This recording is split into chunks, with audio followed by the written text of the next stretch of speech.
Bangladesh football ইতিহাস বদলে যেতে পারত। হ্যাঁ, আমাদের সামনে এমন একজন খেলোয়াড় ছিলেন যিনি জাতীয় দলের জার্সি গায়ে তুলতে পারতেন। আর তিনি আর কেউ নন, ব্রাজিলিয়ান মিডফিল্ডার রবিনহো।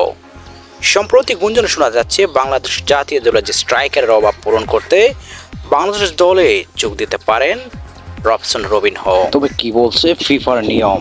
তিনি কি খেলতে পারবেন বাংলাদেশ জাতীয় ফুটবল দলের হয়ে? চলুন এক নজরে দেখে আসি। রবিনহো 2019 সালের নভেম্বর থেকে 2024 সালের নভেম্বর পর্যন্ত টানা 5 বছর বাংলাদেশে অবস্থান করেছেন। এখন ফিফার দ্বারা 7 অনুযায়ী যদি কোনো ফুটবলার 18 বছর বয়সের পর কোনো দেশে 5 বছর নিরবিচ্ছিন্নভাবে বসবাস করে এবং সে দেশের নাগরিকত্ব অর্জন করে, তাহলে সে সেই দেশের জাতীয় দলের হয়ে খেলতে পারবে।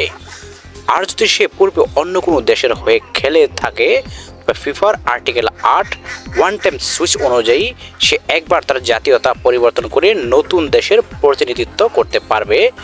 শর্ত শুধু একটাই, সে যেন সিনিয়র জাতীয় দলের হয়ে কোনো অফিসিয়াল ম্যাচ না খেলে থাকে।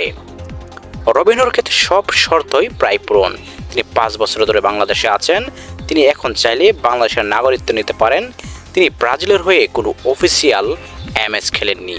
অর্থাৎ যদি বাফুফে চায় তাহলে খুব সহজেই এই মিডফিল্ড জাদুঘরকে বাংলাদেশের জার্সি গায়ে দেখা যেতে পারে।